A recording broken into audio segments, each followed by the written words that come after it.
श्री कृष्णम वंदे जगद्गुरु। इदम श्री सद्गुरुवे नमः। वांग्मय नंबर 6, साधना से सिद्धि भाग 2, ऑडियो नंबर 22। पिछले ऑडियो में गुरुदेव ने बताया कि जापान और उसके समीपवर्ती देशों में जैन साधना अभी भी प्रचलित है। जैन साधना का प्रत्यक्ष स्वरूप है मौन रहकर आत्मचिंतन करना। ध्यान में ज्योति के ध्यान की प्रधानता होती है।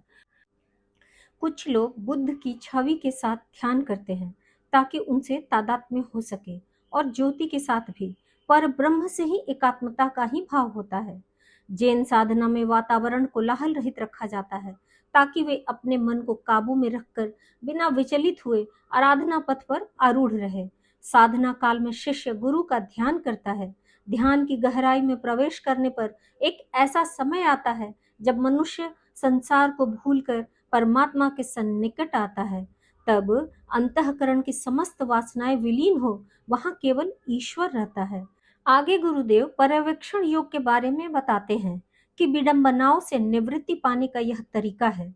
इसमें शीतलीकरण मुद्रा के माध्यम से साधक को इस गहराई तक ले जाया जाता है जब जीव अपने आप को शरीर से सर्वथा पृथक अनुभव करे और इसके द्वारा जो भी ज्ञान प्राप्त हुआ है उसे शेष जीवन में कार्यान्वित करे। गुरुदेव बताते हैं कि युग के अनुसार साधना प्रक्रिया में हेर फेर होता आया है। युग धर्म को देखते हुए दीन दुर्बलों की सेवा और दुष्ट भ्रष्ट पिशाचों के लिए अवरोध खड़े करना आज की सर्वप्रधान सर्वोपरि सामयिक साधना है।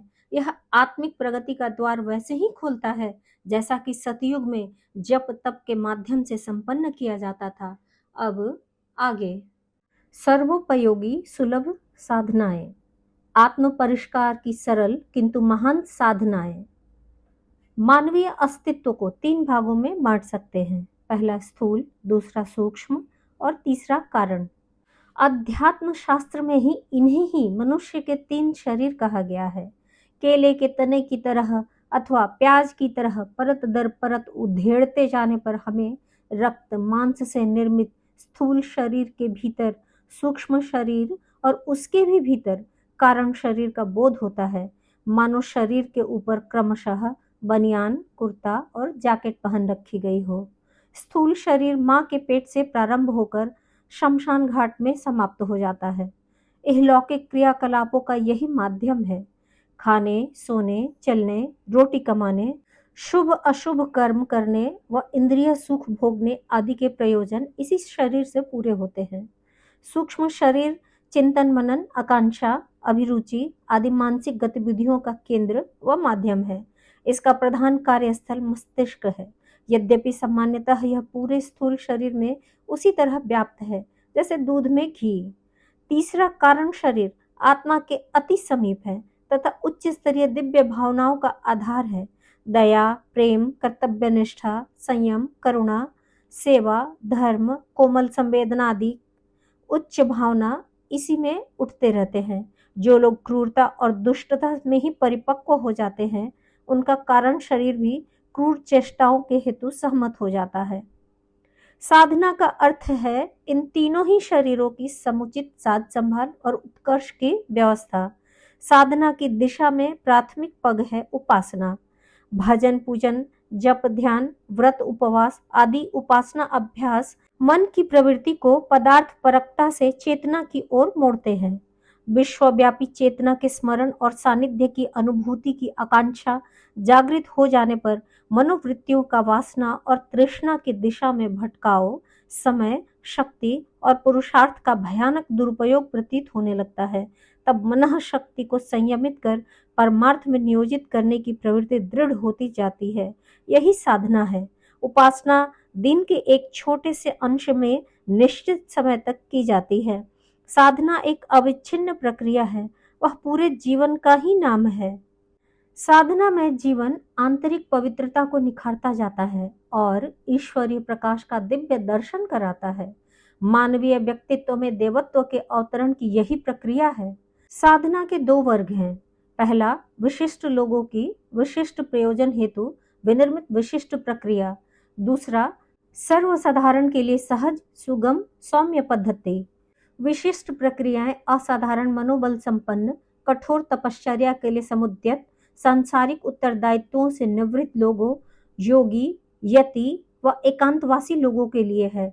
हठ योग, षट चक्र वेधन, कुंडलिनी जागरण, लय योग, ऋजु योग, तंत्र योग, प्राण योग आदि की साधनाएं इसी वर्ग की हैं, पर यह मार्ग अत्यंत कठिन है।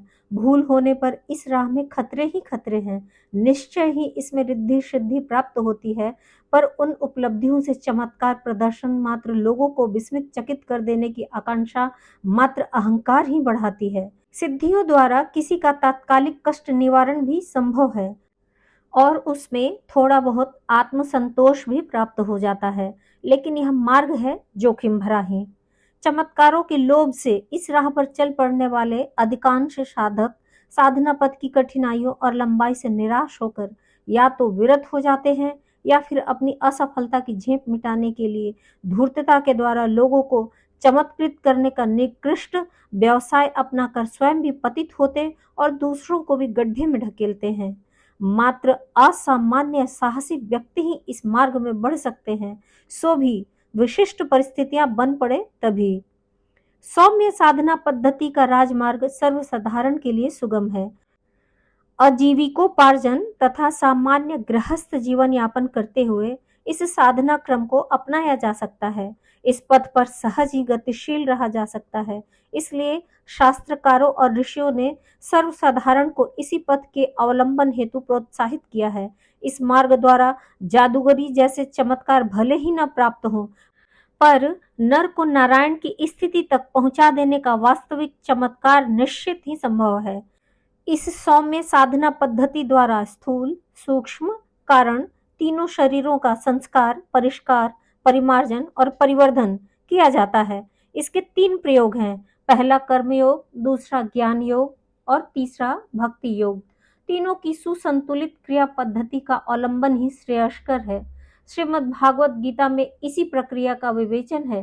धर्मशास्त्रों का विशालकाय कलेवर भी इसी त्रिविध तत्व ज्ञान की विवेचना द्वारा ही खड़ा किया गया है।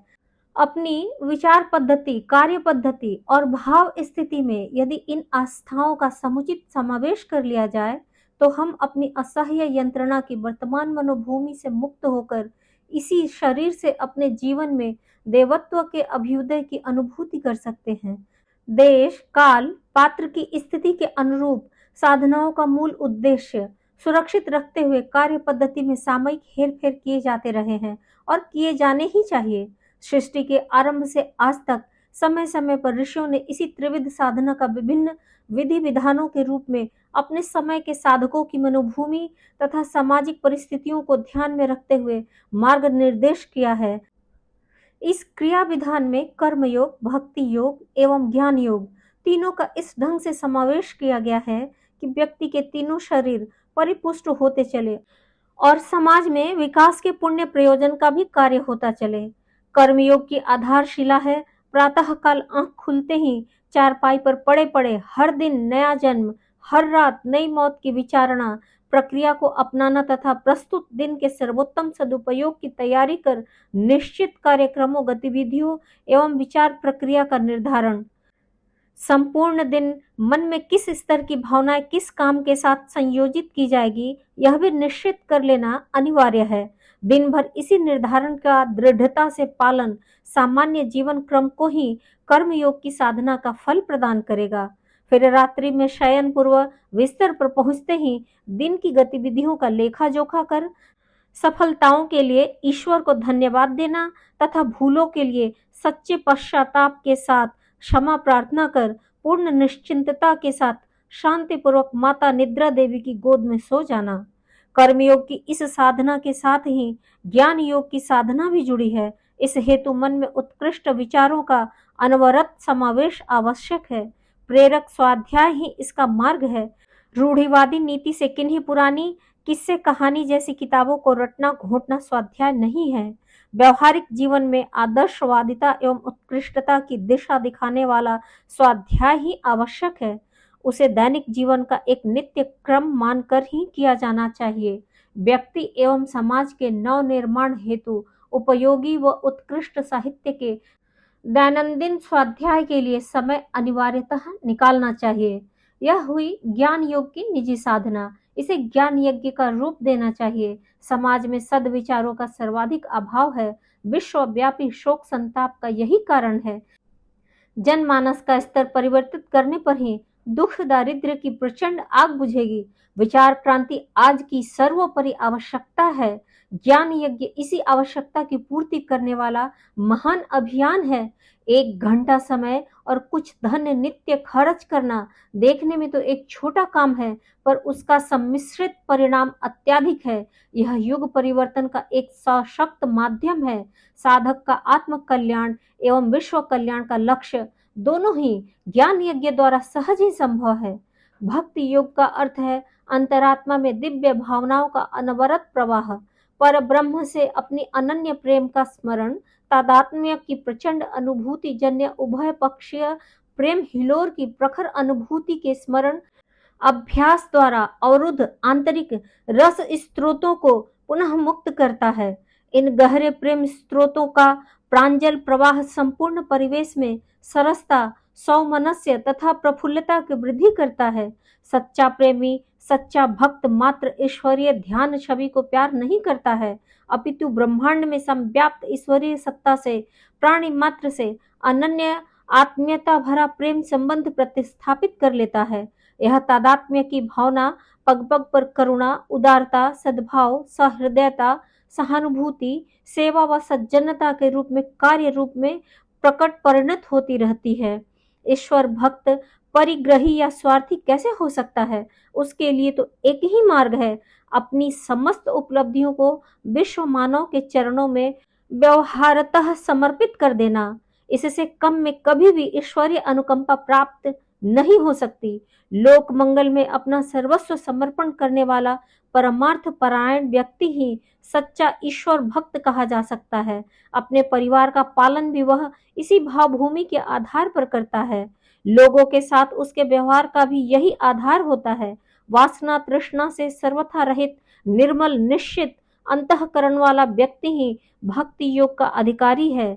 शबरी, मीरा, सूर, तुलसी आदि भक्तों तथा सभी ऋषि मुनियों ने इसी भावभूमि में पहुंचकर ईश्वर दर्शन, आत्म साक्षात्कार का परमानंद प्राप्त किया था और दूसरों के लिए भी वही राजमार्ग खुला है।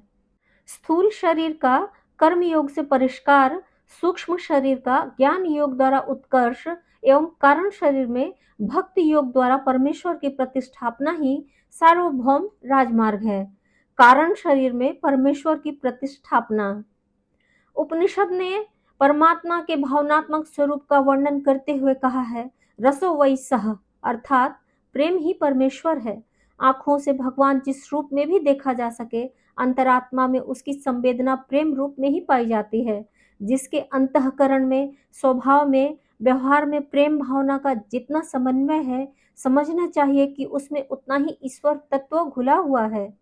प्रेम वह केंद्र बिंदु है जिसके इर्द गिर्द अनेक आध्यात्मिक सद्गुण विद्यमान रहते हैं। फूल खिलता है तो उस पर अनेक भौरे, तितली व मधुमक्खियां घुमड़ती दिखाई पड़ती हैं। प्रेम तत्व जिसके अंतःकरण में उमगेगा, उसमें सौजन्य, सहृदयता, दया, करुणा, सेवा, उदारता, क्षमा, आत्मीयता आदि अनेक सत्प्रवृत्तियां अनायास ही दृष्टिगोचर होंगी। प्रेम पात्र के प्रति अपार सहानुभूति होती है। उसे अधिक सुखी और समुन्नत बनाने के लिए अंतःकरण में निरंतर हिलोरें उठती रहती हैं। जो अपने पास है उसे प्रेमी पर उत्सर्ग करने की अभिलाषा रहती है। इस प्रकार आकांक्षा और अभिलाषा होने पर स्वभावतः प्रिय पात्र के प्रति अधिक सज्जनता का व्यवहार बन पड़ता है। प्रेम किसी व्यक्ति विशेष तक सीमित न रहकर यदि विश्व मानव के प्रति, जनता जनार्दन के प्रति व्यापक हो गया हो, तो ऐसा व्यक्ति संत, ऋषि, सज्जन व देव से कम कुछ हो ही नहीं सकता। समस्त मानवोचित सद्गुण उसमें सुविकसित पाए जाएंगे। जिसमें ऐसी महानता हो, उसे इस धरती पर ईश्वर का प्रतीक, प्रतिनिधि ही कहा जाएगा। प्रेमी का दाम्पत्य जीवन स्वर्ग जैसा पाया जाएगा। दूसरी ओर से समुचित प्रत्युत्तर न मिले तो भी वह अकेले अपने ही सद्व्यवहार से संतोष और शांति का आधार बनाए रह सकता है। इसी प्रकार कहीं भी, किसी भी परिस्थिति में, कैसे भी लोगों के बीच प्रेमी स्वभाव का व्यक्ति सौजन्यपूर्ण वातावरण बनाए रह सकता है।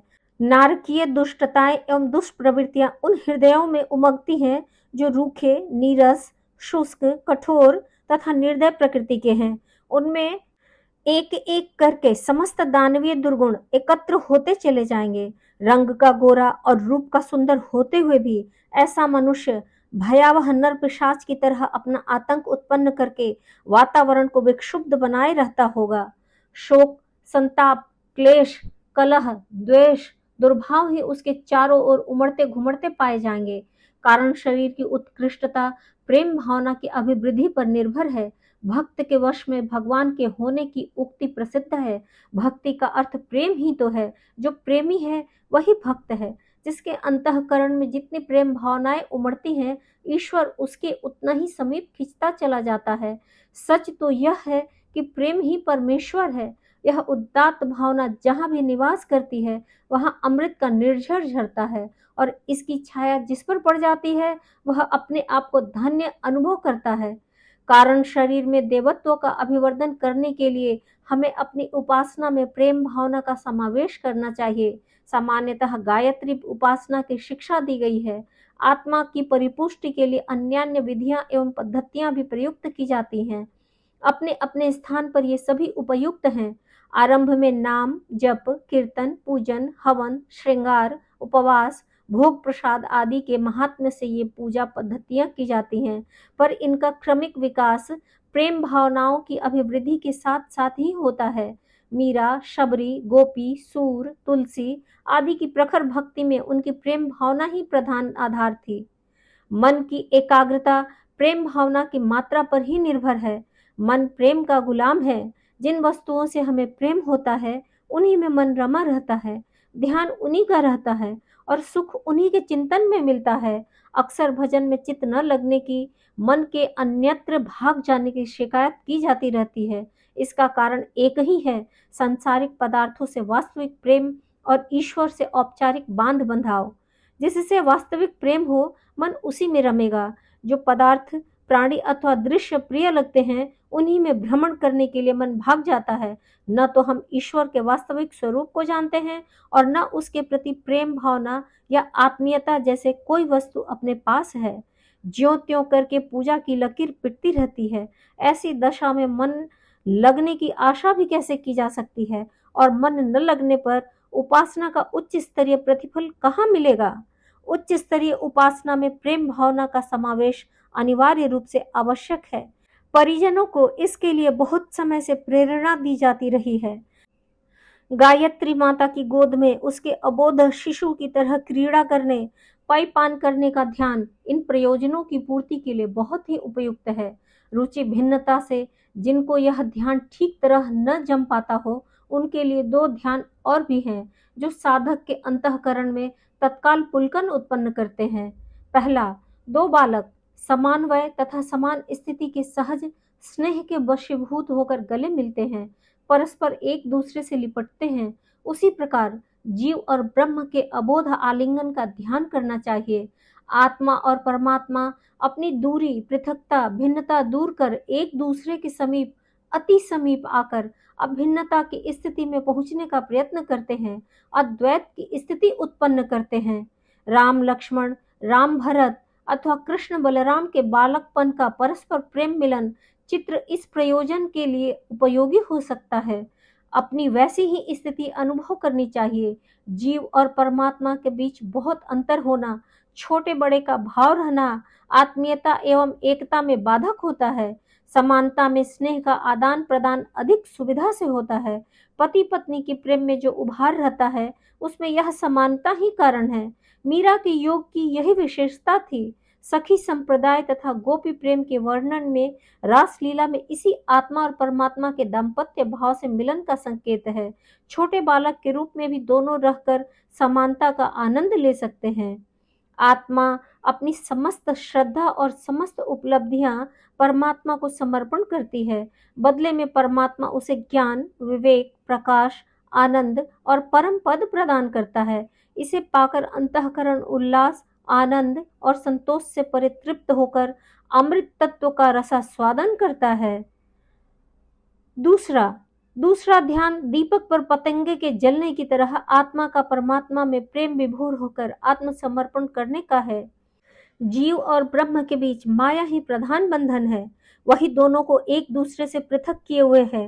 अहंता, स्वार्थपरता, ममता और संकीर्णता का कलेवर ही जीव को अपनी पृथकता एवं सीमा में बांधता है। उसी की ममता में वह ईश्वर को भूलता और आदेशों की उपेक्षा करता है। इस अहंता कलेवर को यदि नष्ट कर दिया जाए तो जीव और ब्रह्म की एकता असंदिग्ध है। ईश्वरीय प्रेम में प्रधान बाधक यह ममता और अहंता ही है। ब्रह्म को दीप ज्योति का और अहंता कलेवर युक्त जीव को पतंगे का प्रतीक माना गया है। पतंगा अपने कलेवर को प्रिय पात्र दीपक में एकीभूत होने के लिए परित्याग करता है, आत्मसमर्पण करता है, कलेवर का उत्सर्ग करता है, अपनी संपदा, विभूति एवं प्रतिभा को प्रभु की प्रसन्नता के लिए सर्वमेध यज्ञकर्ता की तरह होम देता है। विश्व मानव की पूजा प्रसन्नता के लिए साधक का परिपूर्ण समर्पण ही आत्मयज्ञ है। इसमें अपने को होमने वाला, नरमेध करने वाला ईश्वरीय सानिध्य की सर्वोच्च गति को पाता है। जिस माया मग्नता के कारण ईश्वर और जीव में विरोध था, उसका समर्पण कर देने पर साधक ईश्वरीय अनंत विभूतियों का अधिकारी बन जाता है और उसे प्रभु का असीम प्यार प्राप्त होता है। बिछुड़न की वेदना दूर होती है और दोनों एक दूसरे के गले मिलकर अनिवर्चनीय आनंद का रसास्वादन करते हैं। ये दोनों ही ध्यान समानता और समर्पण की भावनाओं से ओतप्रोत होने के कारण बड़े सरल, आकर्षक एवं उल्लासपूर्ण है। मन आसानी से लगता है और ध्यान में क्रमशः तन्मयता बढ़ती जाती है।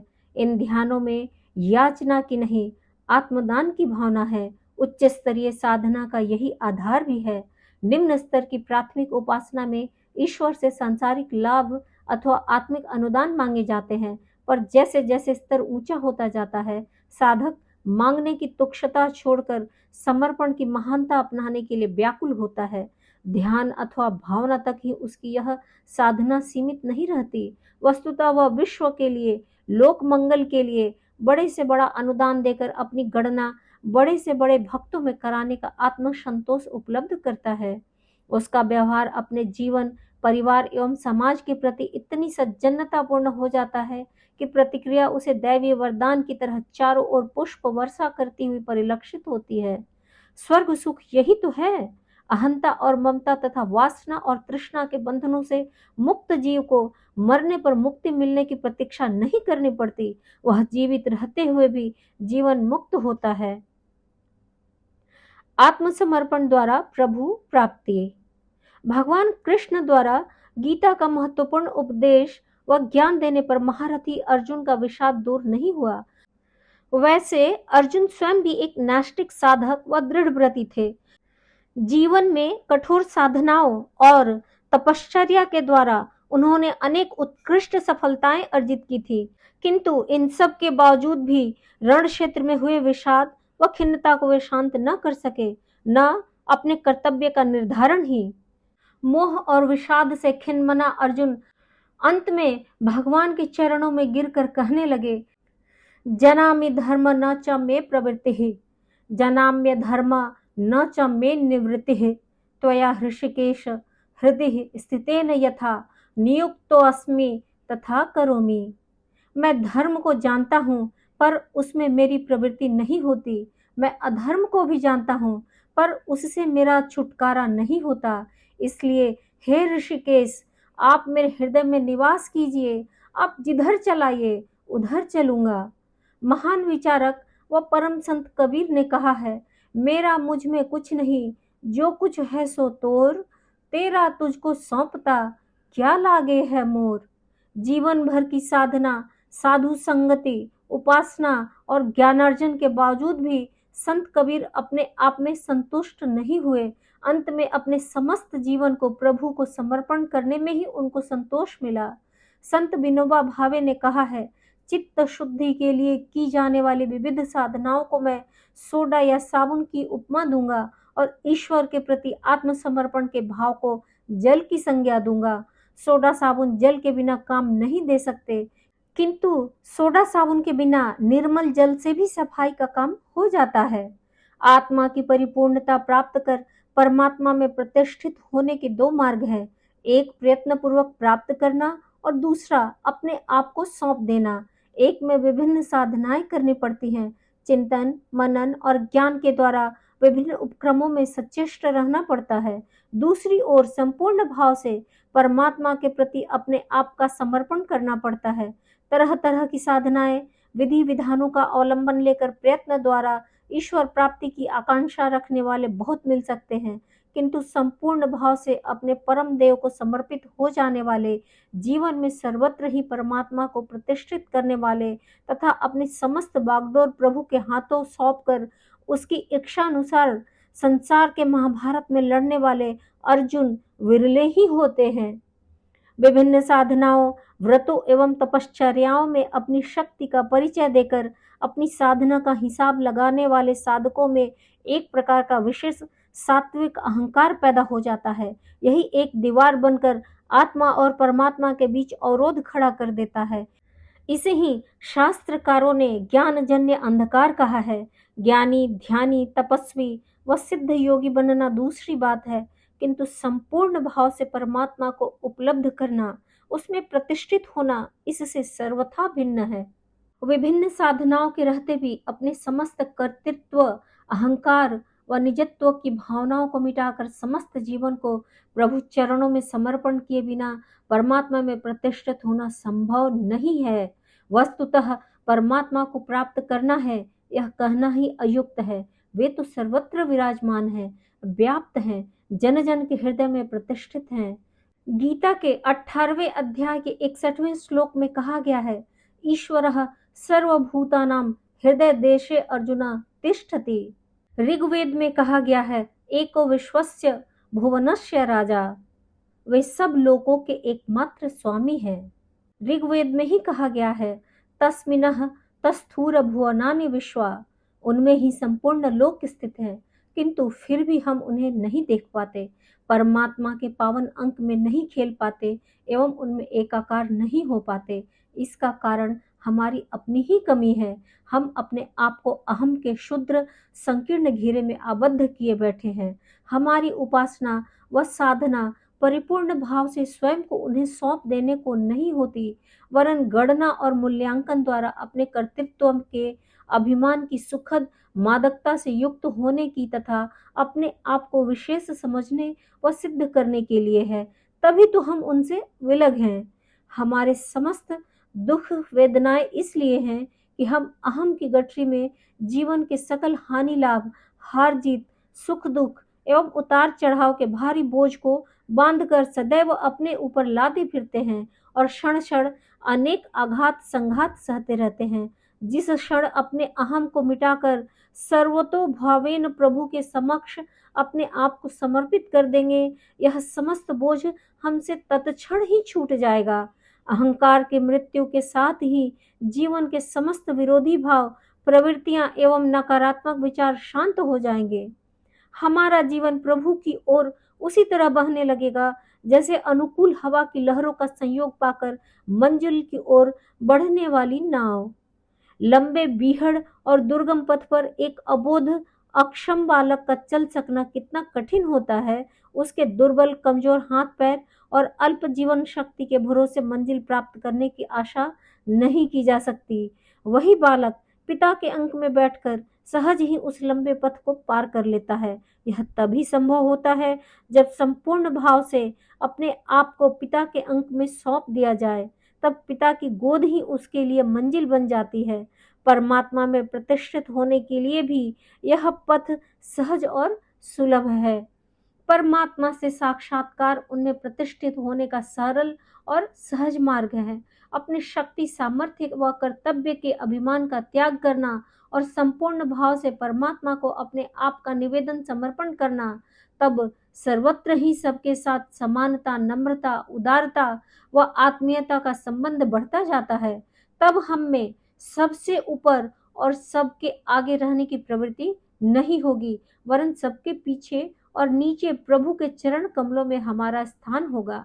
अपने लिए नहीं, सबके लिए हमारा जीवन होगा। सबके हित में अपना हित, सबके सुख में अपना सुख। इन उदार भावनाओं और चरित्र का गठन नहीं होता है तो हमारा आत्मसमर्पण अधूरा है। हम आत्मसमर्पण का स्वांग रच रहे हैं। ईश्वर के प्रति आत्मसमर्पण करने का अर्थ यह नहीं है कि हम जो कुछ करें वह सब ईश्वर कर रहे हैं। यदि यह धारणा बना ली जाएगी तो एक बहुत बड़ी भूल होगी और हमारे आध्यात्मिक जीवन में एक गंभीर दुर्घटना समझी जाएगी। आत्मसमर्पण के बल पर अपनी बुराइयों, दुष्कृत्यों को पोषण देना, अपनी अकर्मण्यता के नाम पर भाग्यवाद को प्रश्रय देना तथा अपने कृत्यों द्वारा प्राप्त असफलता को ईश्वर के मत्थे मढ़ना आत्मसमर्पण की भावना के अनुकूल नहीं है। यह तो एक तरह की विडंबना और आत्म प्रवंचना है। समर्पण का अर्थ है पूर्ण रूपेण प्रभु को हृदय में स्वीकार करना, उनकी इच्छा प्रेरणाओं के प्रति सदैव जागरूक रहना तथा जीवन के प्रत्येक क्षण में उसे परिणित करते रहना। प्रभु आपकी क्या इच्छा है? आपका क्या आदेश है? देव, ये प्रश्न निरंतर अंतर में उठते रहें तो इसमें कोई संदेह नहीं कि परमात्मा अपनी इच्छा और प्रेरणा के अनुसार हमें सहज ही लक्ष्य तक पहुंचा देंगे। दिव्य प्रेरणाओं से मानव जीवन दिव्य कर्मों में प्रयुक्त होने लगता है और मनुष्य सहज ही श्रेय की प्राप्ति कर लेता है। आत्मा की परिपूर्णता प्राप्त होकर परमात्मा में गति मिलती है। मनुष्यों ने ज्ञान विज्ञान और उपासना साधना के क्षेत्र में पर्याप्त खोज करने के उपरांत ही कहा है, पिता नो असी, आप हमारे पिता हैं। हे प्रभु, आप हमारे पिता हैं, आप ही हमारी माँ हैं, आप ही बंधु सखा सब कुछ आप ही हैं, आप ही सर्वोपरि विद्याधन संपदाएं हैं, आप ही हमारे जीवन के देवाधिदेव सर्वेश्वर प्रभु हैं। परमात्मा में प्रतिष्ठित होने के लिए, उन्हें प्राप्त करने के लिए अपने समस्त जीवन की बागडोर उन्हीं के हाथों में सौंपनी पड़ेगी। उन्हें ही हृदय मंदिर में प्रतिष्ठित करना होगा, उन्हीं की इच्छा प्रेरणा को जीवन का मंत्र बनाना पड़ेगा। संपूर्ण भाव से उनकी ही शरण में जाना पड़ेगा, अन्यथा हमारा अभिमान, आकांक्षाएं, कर्तृत्व की भावना, इच्छाएं, कामनाएं और ऐष्णाएं न जाने हमें कहाँ दुर्गति के गर्त में ले जा पटकेगी। आज का स्वाध्याय यहीं तक। सभी को प्रणाम। 21वीं सदी उज्जवल भविष्य। भारत माता की जय जय जय। प्रणाम सभी को। वाङ्मय अर्थात साहित्य, शब्द, भावना और विचार का संग्रह। योग ऋषि पंडित श्रीराम शर्मा आचार्य जी की इस धरोहर को ऑडियो रूप से सुनने के लिए चैनल को लाइक करें, सब्सक्राइब करें और नोटिफिकेशन ऑन करें। आइए गुरुदेव की वाणी जन जन तक पहुंचाएं। सभी को आभार।